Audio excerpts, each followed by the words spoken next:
அகிலமெங்கும் உள்ள தமிழ் நேயர்கள் அனைவருக்கும் பரம்பரை ஜோதிடர் உங்கள் மனோ பாலாஜியின் அன்பான வணக்கம்.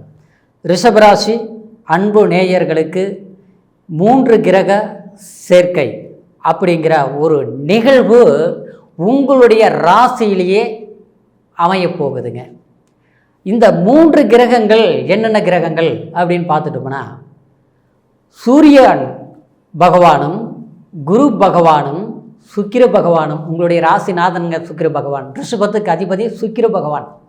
இந்த சுக்கிர பகவானோட இந்த 2 கிரகங்கள் உங்களுக்கு சுகஸ்தானாதிபதியாகிய சூரிய பகவான், அதே மாதிரி உங்களுக்கு 8ஆம் அதிபதியான அதாவது குரு பகவானும் லாபஸ்தானாதிபதியாகிய குரு பகவானும், உங்களுக்கு இந்த 3 கிரக அமைப்புகளும் உங்களுடைய ஜென்ம ராசியிலேயே, உங்களுடைய ரிஷபத்திலேயே இந்த சேர்க்கை நிகழக்கூடிய தருணம், ஒரு இந்த பொன்னான காலம். இந்த காலத்தில், இந்த நேரத்தில் உங்களுடைய ரிஷப ராசிக்கு நமக்கு எந்த அளவுக்கு ஒரு சாதகமான யோக பலன்கள் கிடைக்க போகுது அப்படிங்கிறத பற்றி தாங்க இந்த பதிவில் இப்போ நம்ம பார்க்க போகிறோம்ங்க. முதலாக பார்க்குறவங்களா இருந்தோம்னா சப்ஸ்கிரைப் பண்ணி பெல் பட்டன் அழுத்தி ஆல் ஆப்ஷன் கொடுங்க. இது வரைக்கும் தொடர்ந்து இணைந்து ஆதரவு கொடுத்துட்டு இருந்த அனைவருக்கும் மனமார்ந்த நன்றி. ரிஷபராசி அப்படின்னா காலபுருஷ தத்துவத்தில் 2வது வரக்கூடிய ராசி தனராசின்னு சொல்லலாமுங்க. தனராசிங்க, ஏன்னா சுக்கிரன் தான் ஒருத்தருடைய வாழ்க்கையில், ஒரு மனிதனுடைய வாழ்க்கையில் எவ்வளவு நல்லவங்களாக இருக்கிறவங்கிறதுலாம் அந்த கணக்கு விடாங்க, எவ்வளோ ஒரு செல்வாக்காக இருக்கிறவங்க தாங்க கணக்குங்க. ஏன்னா ஒரு மனிதன் ஆடம்பரம் இல்லாமல் கண்டிப்பாக ஒரு சுகத்தை அனுபவிக்க முடியாது. அப்படின்னா இந்த சுக்கிரன் ஆடம்பரத்துக்கு காரகன், தனத்துக்கு காரகன் குரு, அதே மாதிரி செல்வாக்குக்கு, பண வரவு, தன வரவு, ஒரு சுகத்துக்கு காரகனே சுக்கிர பகவான் தான். அந்த ராசியில் தான் நீங்கள் பிறந்திருக்கிறீங்க. அப்போ அந்த சுகஸ்தானாதிபதி உங்களுடைய ராசிநாதன், அதாவது உங்களுக்கு 4ஆம் அதிபதியாகிய, அதாவது 4ஆம் ஸ்தானாதிபதி சூரிய பகவானும் உங்களுடைய ராசியிலேயே வந்து இணைய போகிறாருங்க. எல்லாத்த விட லாபம் அடையணுங்க ஒரு மனிதன். ஒரு லாபம் இல்லாமல் ஒரு தொழில் பண்ணுறதுலையோ, இல்லை நம்ம சம்பாரித்து வருமானம் வராத ஒரு வேலைக்கு போகிறதுலையோ, இல்லை வந்து நமக்கு, அதாவது நமக்கு பணவரவு தனவரவு இல்லாமல் நாம் எந்த ஒரு நிம்மதியும் அனுபவிக்க முடியாதுங்க. அப்படின்னா அந்த 11ஆம் இடம் தாங்க நமக்கு பணம் செல்வாக்க கொடுக்கறது. அந்த ஸ்தானாதிபதி உங்களுக்கு குரு பகவான். அப்போ இந்த 3 கிரகங்களும் உங்களுடைய ராசிக்கு எவ்வளோ முக்கியமானவர்கள். ஆனால் இந்த 3 பேரும், இந்த 3 கிரக நவ கிரக அமைப்புகளும் உங்களுடைய ராசிக்கு வந்து உட்காரக்கூடிய காலம், கடந்த காலத்தில் எந்த அளவுக்கு ஒரு நெருக்கடிகள் நீங்கள் சந்திச்சிங்களோ, நெருக்கடிகள் கண்டிப்பாக சந்திச்சிங்க. ஏன்னா இந்த குரு பகவான் உங்களுக்கு 12ஆம் இடத்தில் இருந்தது, விரயஸ்தானத்தில் இருந்தது கடந்த காலம் 1 வருஷ காலகட்டம். அது மட்டும் இல்லை, அந்த 12ஆம் இடத்தில் வந்து, அதாவது உங்களுடைய ராகு தன்னுடைய அமைப்பில் வந்து 12ஆம் இடத்தில் விரயஸ்தானத்தில் இருந்ததுங்க. அப்போ உங்களுக்கு எவ்வளோ பணம் வந்தாலும் 10ல் முடியல. அதே நேரத்தில் தனம் எவ்வளோ சம்பாரிச்சிருப்பீங்க, எல்லாம் வருமானம் வந்திருக்கு, ஆனால் கடைசியில் ஒன்று அடுத்தவங்களை நம்பி ஏமாற்றத்தை சந்தித்தோம், இல்லையா நமக்கு வரக்கூடிய வருமானமே வராமல் போயிருச்சு. குறிப்பாக சொல்ல போனால் சம்பாரிச்சதுங்கிறது ஜாஸ்தி, கடைசியில் மிச்சம் என்ன இருக்குதுன்னு பார்த்தோம்னா ரொம்ப குறைவாக இருக்குதுங்க, எதுவுமே இல்லைங்க. சில பேருக்கு பார்த்தோம்னா எல்லாமே சம்பாரிச்சது பூரா அடுத்தவங்களை கொடுத்து நம்ம ஏமாற்றம் அடைஞ்சிட்டேன், அடுத்தவங்களை நம்பி மோசம் அடைஞ்சிட்டேன், எனக்கு வந்து படிப்புக்கு தகுந்த தொழில் அமையலை, படிப்புக்கு தகுந்த வேலை அமையலை, இன்னொன்று கரெக்டாக இருந்த வேலையும் நமக்கு நிரந்தரமாக நிற்கலை. அப்படிங்கிறவங்களுக்கு வந்து ரிஷபராசினியர்கள் ரொம்ப பேர் இருக்கத்தான் செய்கிறீங்க. ஆனால் அதுக்கு இந்த நவ கிரகங்கள் தாங்க ஒருத்தருடைய வாழ்க்கையில் எந்த அளவுக்கு வெற்றி அடைகிறதுக்கும் இந்த நவ கிரகங்களுடைய பயிற்சி தான். அதே மாதிரி ஒருத்தர் வந்து எவ்வளோ ஒரு நல்ல நேர காலம் சாதகமாக இருந்தும் நமக்கு வந்து பயன்படுத்த முடியலன்னா அதுக்கு இந்த நவ கிரகங்களுடைய அதாவது அஸ்தமம் தான் அதுக்கு காரணமாக இருக்குதுங்க. அப்படின்னா கடந்த காலத்தில் உங்களுடைய முன்னேற்றத்துக்கு முழுமையடைய முடியாத சில தடுமாற்றங்கள் ஏற்பட்டதுக்கு காரணம் இந்த ஒரு வருட காலமும் சில இழப்புகள் சந்திச்சிருப்பீங்க. சில பேர் பார்த்தோம்னா குடும்ப ரீதியில் சிக்கல்கள் சந்திச்சிருப்பீங்க. கணவன் மனைவி ஒற்றுமை நிலைப்பாடு இல்லாமல் ஆச்சா. ஆக மொத்தத்தில் கணவன் மனைவி மற்றவங்க பார்த்து நம்மளை பார்த்து பொறாமப்படுற அளவுக்கு ரிஷபராசினியர்கள் வாழக்கூடியவங்க. ஏன்னா உங்களுக்கு 7ஆம் அதிபதியே செவ்வாய் பகவான் ஆச்சுங்களா. மனைவி உங்களை விட தைரியம் வீரியம் வெற்றிங்கிற நிலையில் இருந்திருப்பாங்க. ஆனால் அப்படியாப்பட்டவங்க என்னன்னா தன்னுடைய மனைவிக்கும் தனக்கும் ஏதோ ஒரு மன அழுத்தம், சின்ன பிரச்சனை பெருசாயிருச்சு. அதாவது அதனால் இன்னைக்கு கணவன் ஒரு பக்கம் மனைவி ஒரு பக்கம் பிரிஞ்சிருக்கக்கூடிய சூழ்நிலைகள் எல்லாமே நம்ம சந்திக்க கூடிய காலகட்டங்கள் சில கடந்த காலத்தில் நடந்ததுங்க. இப்போ இணையுமா சேருவோமா இல்லை இங்கே சின்ன சங்கடம் தான், ஏதோ ஒரு வழியில் நாங்கள் ஒற்றுமையை வாழணும்னு நினச்சி எதிர்பார்க்கக்கூடியவங்களுக்கு கண்டிப்பாக குடும்ப ஒற்றுமைகள் ஏற்படும். குழந்தைகளுக்கு தேவையான வசதி வாய்ப்புகள் அந்தஸ்து மேன்மைகள் நீங்கள் செஞ்சு முடிக்கக்கூடிய சந்தர்ப்பங்கள் இருக்கும். சில பேருக்கு பார்த்தோம்னா குழந்தைங்க எல்லாமே இருக்கிறாங்க, கணவன் மனைவி கல்யாணம் பண்ணி இன்னைக்கு டைவர்ஸாக ஆகி போச்சுங்க. நிம்மதி இல்லாத வாழ்க்கை வாழ்ந்துட்டு இருக்கிறவங்க யாருக்குமே மோசம் பண்ணல, துரோகம் பண்ணல. வஞ்சகம்ங்கிறது இடத்துக்கு ரிஷபராசி நேயர்கள் எப்பவும் அந்த மாதிரி ஒரு சிந்தனை உங்களுக்கு வரவே வராதுங்க. கொடுத்து தான் நீங்கள் வாழ்க்கைப்படுவீங்களே தவிர அடுத்தவங்கிட்ட வாங்கி ஒரு சுகத்தை அனுபவிக்கணும்னு நீங்கள் நினைக்க மாட்டீங்க. உண்மையிலேயே சொல்ல போனால் இன்றைக்கி அடுத்தவங்களுக்கு நல்லது செஞ்சீங்க, உண்மையை பேசுனீங்க, அடுத்தவங்களுக்காக வாழ்ந்தீங்க. ஆனால் தன்னுக்கு எல்லாமே இழப்புகளாக இருக்குது.